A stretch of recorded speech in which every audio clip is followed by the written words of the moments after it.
So this is a game on Abbey in the Chinese Tier 9 Heavy, the WZ-111. This was an interesting game. It's not like I did anything spectacular in this game, but it's an interesting game from a strategic point of view, and so I'm gonna sort of go over that. And essentially what you'll see is that most of our team heads west over here, the vast majority of the team.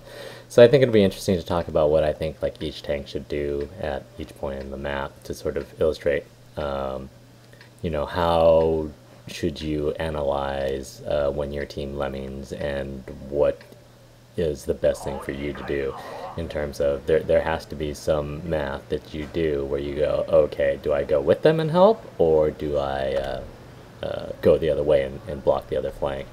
In this particular composition, what I noted right off the bat is that we don't have a whole lot of armor on our team. We do have a lot of damage, burst capability. We've got 3 autoloaders up top. We've got a Waffle who apparently is AFK for the start of the game. So we've got a lot of burst potential, but these guys, they can't really take a hit. The JPEs can, but it'll take them a while to get up there. So my goal in the WZ-111 is to get up into this area, to take some hits, and to sort of see what I can see up there for these guys.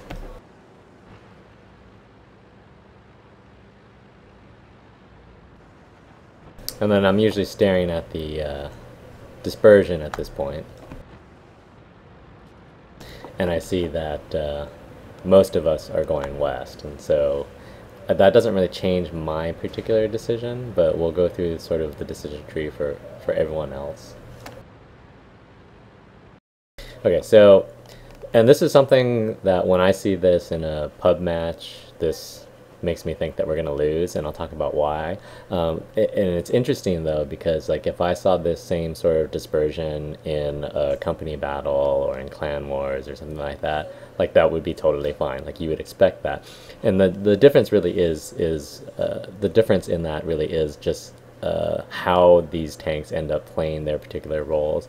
So like this T-57 started going east, and what he needs to do is he needs to recognize, hey, I've literally got 12 of my 15 tanks driving in one direction, and I'm driving in the opposite direction. So he needs to not go that far out here. This 1375 is doing fine where he's at. He can spot the middle, and that's fine. This Waffle is AFK, and then the Artie is like behind the Waffle. You can't really see him right now.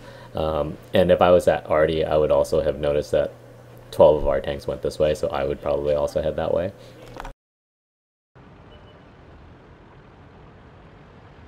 And then my decision at this point, as I'm driving up here, the PTA turns around, but we've still got the majority of our tanks up here. So I know that we have to win this side. We can't take this many tanks to this side and not win. So we can't play passive over here and just wait for this T-57 Heavy to die, or wait for this guy in the middle to die in order for us to do anything. So what I'm going to do is, unless they've got a ton of tanks pushing up in this 2 line, what I want to do is get over to this area over here.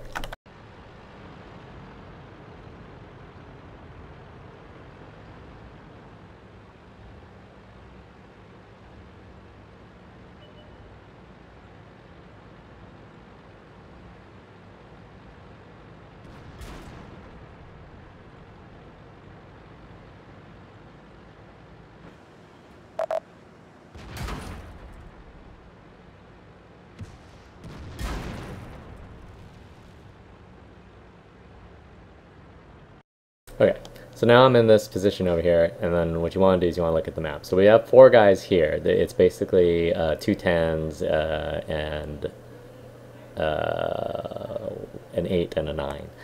And then we have 2 8s and 2 10s down low that are coming this way.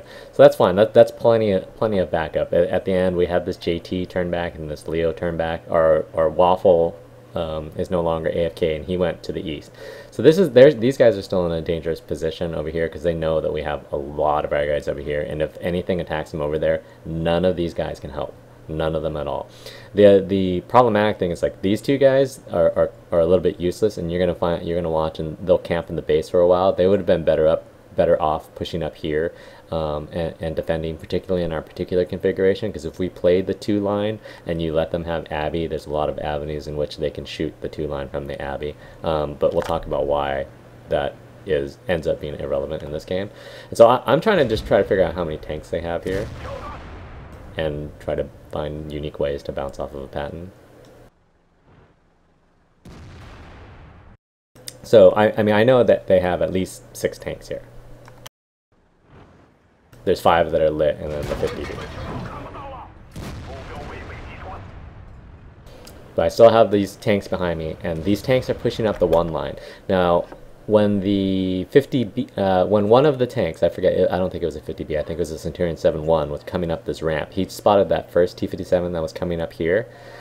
But I wasn't lit at all, which suggests that they didn't have any spotters on this line at that point. And so what you'll see is that these guys actually get to just drive up this 1 line for free. And so they get a free flank. And what we'll find is that they have the majority of their high tier tanks right here. And the problem with them being right here is that this is a kill box. Once these guys flank, it's an arty lane. We can shoot them from the 2 line. They can be shot from the 1 line. What these guys needed to do was to push in either direction. They needed to either take the 1 line or take the 2 line. As it turns out, they should have taken the 2 line, but they didn't. They sit there for like the next 2 minutes until they're all dead.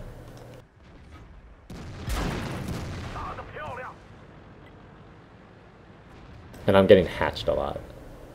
Like, I'm technically hauled down there, but if you look at like my tank, the Patton shot me in the shoulder of the upper glacis on the way in, but all the other significant shots of significance have hit me in the hatch on that little hatch on the roof. Okay, so these guys still haven't even been lit yet. So I'm just pretty much just waiting for them to get there. Right, and then so these guys met just small resistance, but again, these guys need to play a position further up because these guys have yet to spot a tank or actually shoot anything. And the reason why is that, again, if these guys push the 2 line, and what we're going to see is that the 2 line is going to be very weak because this T-57 heavy is going to get himself killed and this Roomba is going to get himself killed. So what I have for backup ends up being this Tiger 2 and this Centurion 7-1. And then our arty starts getting into the game here as well, I think. But you'll see that they're just kind of sitting there. They're kind of frozen, and now they're just getting shots. They're getting shot from both sides. And now this M103 is going to start to push up here. But that's something that they needed to do in a more concerted fashion. Because you'll see that the T-57 and the Roomba that I had for backing me up are now dead. And then now their T-57 is pushing forward, but he's not going to make it. And then the M103 comes back, and he's not going to make it. So that was a situation of too little too late. And I'm getting shot in the ass by an awful Panther.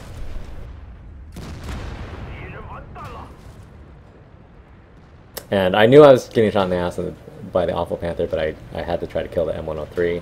And then what I'm doing here is just basically a reverse peekaboo. I'm putting my rear armor into the hill, and I'm giving him very, very sharp angle on the rest of my armor.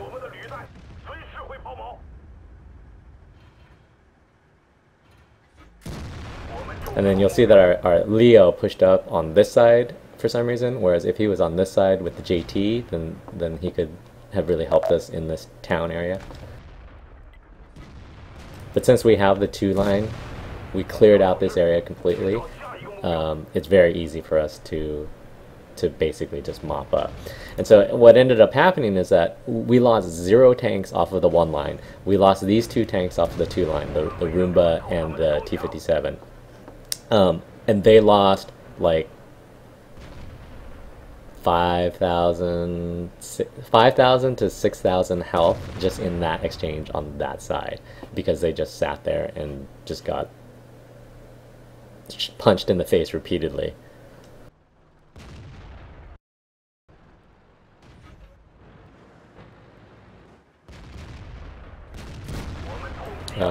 So that's again, I guess what I do want to highlight is that you know, we did push forward into this area, and I think that that's key, because what you don't want on a pubby lemming rush, because if this was an organized battle, you know, like a company battle, Clan Wars or whatever, everybody would know, because whoever was your battle caller would say, hey, we're taking 10 guys over here, don't dick around, just go over there, obliterate anyone that's there, and then you reset into whatever configuration you're going to after that. Usually you don't just keep YOLOing through.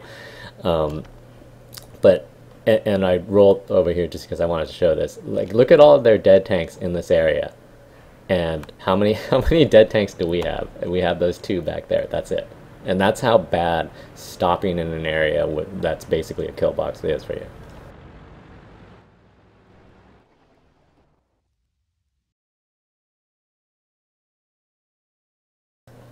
But yeah, so that's about it. So I think like if you do see lemming rushes like that and you're already on the front edge of it, that you should sort of push in and as long as you have the armor.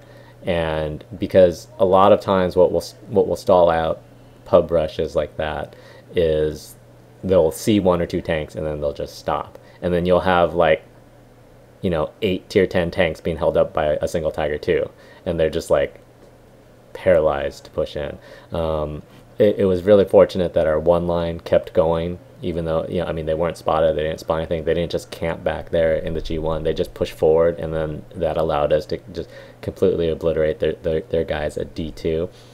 And it was also bad for them to not recognize that they were eventually going to get flanked and that they were in a arty lane and that they were just in a really bad position and not just push.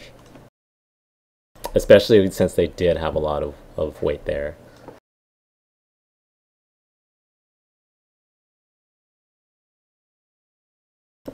So some people were asking about stats. So I've been putting the stats in the highlights, but I don't know. Like these are the stats from that game. So I didn't really do that much. Like if you look at the damage, our damage is distributed around the team. We had this JPE 100 do 4,200 damage. He was the guy that came around on the one line and just started whacking people. But we ended up, even though we took a lot of damage early, particularly getting into that position, that T-57 hatched us on the way in, we still ended up doing second damage on the team, which isn't too shabby. But that's about it. I mean, and like I said, I don't think that this was a fantastic game by me per se, but I think this is a useful illustration of when a pubby team lemmings, what can you do to help? And again, it's different things. If you're on that front edge, sometimes you have to lead for them. You have to be the first guy in. If you're like that T-57 or the waffle, you have to recognize that you're not on the strong side, that you're on the weak side, and you have to take up a far more defensible position. And if you're those guys in the middle, like the PTA and the JT, you need to recognize that that the center Abbey can shoot your 2 line, and so you can potentially help keep that clear instead of just sitting in the back and ending up not really contributing that much to the battle. So that's about it. So thanks for watching, and we'll go back to the stream.